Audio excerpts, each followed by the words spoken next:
Kedatangan sosok Friska membuat pandanganku pada ayam mertua teralihkan. Sesuai jadwal, wanita itu akan menjadi dokter jaga di IGD.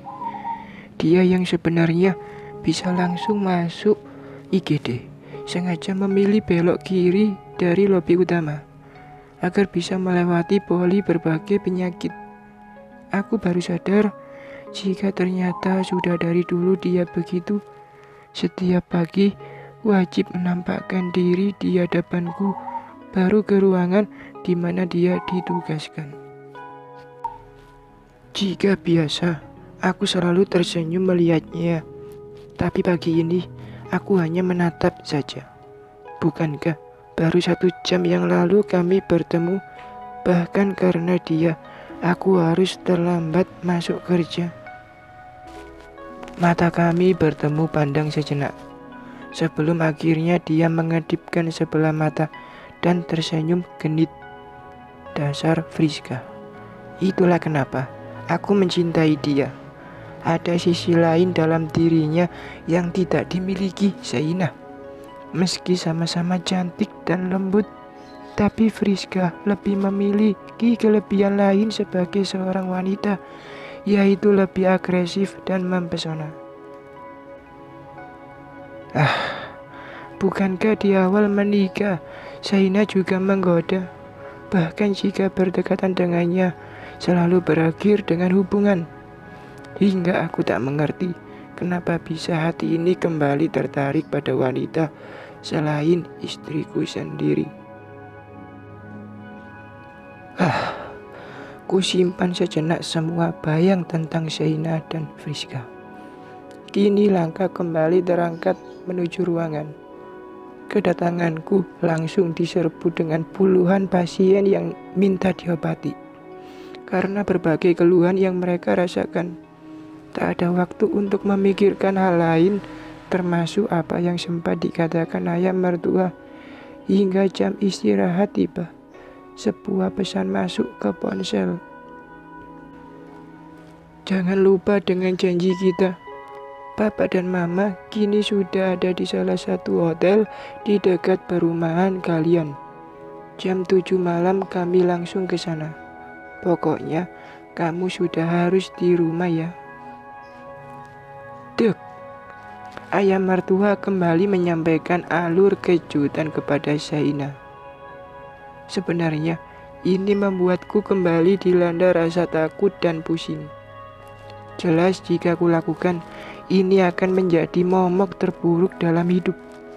Zainah pasti berpikir bahwa aku kembali mendekati Friska, dan jangan sampai Zainah mengatakan kepada kedua orang tuanya perihal perselingkuhan yang kulakukan itu.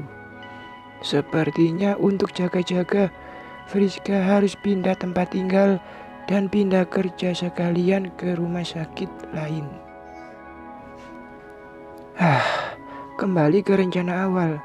Sebaiknya aku harus memberitahu Zainah perihal kejutan dari Papa dan memintanya agar pura-pura tidak tahu tentang kejutan itu. Maafkan aku, Papa mertua. Tepat pukul 4 sore, praktekku buka kurang lebih 1 jam. Pukul 5, aku sudah meminta asisten menutup penerima pasien di hari itu. 15 menit kemudian, aku langsung meluncur ke sebuah toko bunga dan berencana memberikan Zainah 1 buket bunga sebagai hadiah ulang tahunnya.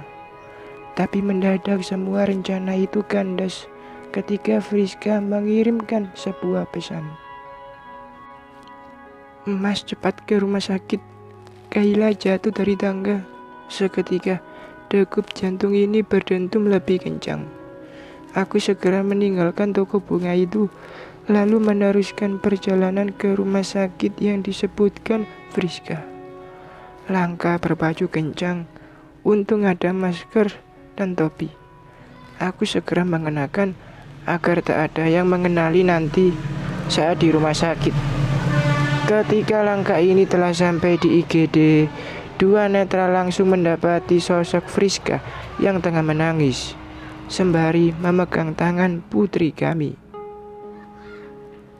Dengan sikap tenang, aku langsung mendekat. Apa yang terjadi? Tanyaku pelan.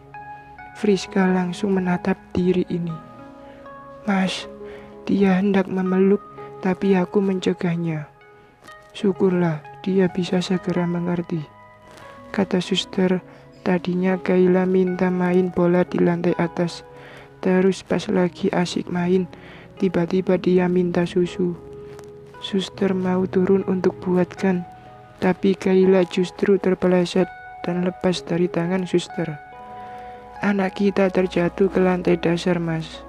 Kata dokter baunya patah dan harus segera dioperasi. Lemas kedua lututku mendengar ucapan Friska. Pandangan ini segera tertuju pada putriku yang terbaring tak berdaya di atas ranjang.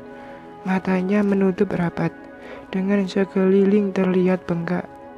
Pipinya yang cabi memerah.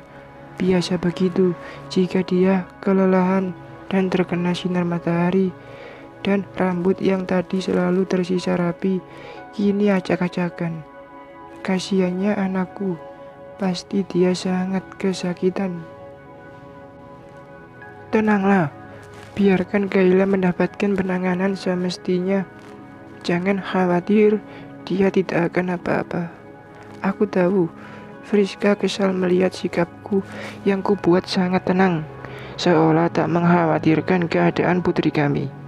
Tapi mau gimana lagi, aku harus tetap menjaga penyamaran ini. Aku tidak bisa lama.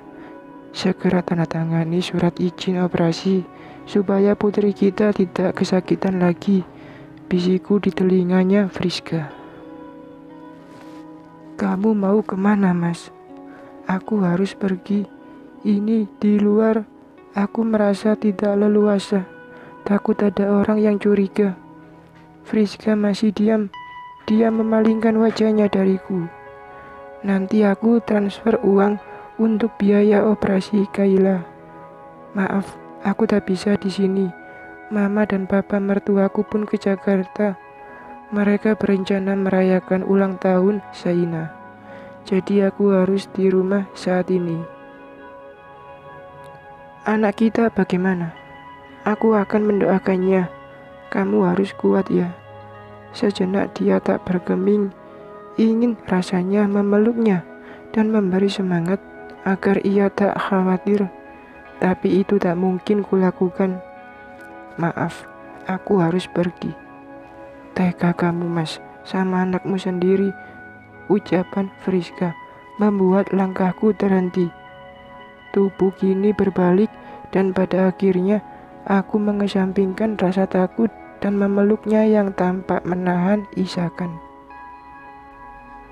Kumohon, kamu bisa mengerti.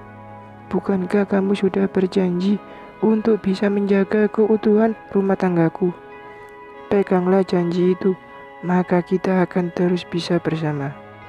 Jangan pernah lakukan kesalahan serupa dengan membuka hubungan kita ini pada Shaina, atau semuanya akan berakhir. Dengar sayang, aku sudah mengatakan pada istriku sudah menceraikanmu, maka kamu juga harus bersikap selayak kita sudah berpisah. Friska tak menjawab ucapanku, tanpa ia mencoba menahan diri agar tak menangis. Aku tahu dia kecewa, tapi sementara waktu hanya ini yang bisa aku lakukan. Kamu tak khawatirkan anak kita? Beberapa detik kemudian keluar juga sebuah pertanyaan dari bibirnya. Tidak mungkin aku tidak khawatir, tapi aku harus menjaga sikap supaya orang lain tidak curiga. Meski masih memendam kekesalannya, kulihat perlahan Friska menjauhkan diri. Lalu kapan kamu akan kemari? Meskipun aku tidak datang, aku selalu memantau kalian. Percayalah, semua aku lakukan demi kamu dan Kayla. Ya sudah, pergilah Mas. Aku mundur perlahan, lalu dengan berat hati ku tinggalkan mereka. Setelah duduk kembali di dalam mobil, aku melirik jam di tangan. Sial, Aku sudah terlambat sampai ke rumah. Pukul 6, kulajukan mobil dengan cepat. Sangat cepat, karena berharap tidak akan mengecewakan siapapun, terutama Zaina. Aku harus bicara padanya perihal rencana ayah. Beberapa mobil kulalui, kecepatan semakin kunaikkan. Entah kenapa, sekilas bayang wajah Friska yang sedih karena kutinggalkan, serta bayang wajah Zaina yang pilu jika tahu kubohongi, kembali terlintas begitu saja. Ya Tuhan, apa yang sudah kulakukan? Kenapa aku terlalu jauh memberi harapan bagi kedua wanita itu? Aku menelan ludah yang tiba-tiba terasa pahit. Pikiran sejenak seperti hampa. Penglihatanku pun seperti kosong, hingga tersadar ada sebuah mobil di depan yang melaju dengan kecepatan yang tak kalah tinggi. Aku ingin mengelak, tapi naas, elakanku tak seimbang hingga mobil terpelanting dan terseret beberapa meter ke depan. Ya Tuhan, saat itu aku membayangkan bagaimana jika hari ini adalah akhir dari hidupku. Bagaimana nasib Kayla? Bagaimana pula nasib Fatih dan Talita? Anak-anakku dari dua istri yang berbeda. Pertanyaan itu melayang ke udara bersamaan dengan kesadaran yang semakin menurun hingga semua terasa gelap. Sakit sekujur tubuh tak lagi tergambarkan. Tolong selamatkan korban kecelakaan itu. Suara-suara itu masih terdengar hingga semua akhirnya benar-benar tak lagi kusadari. Bersambung.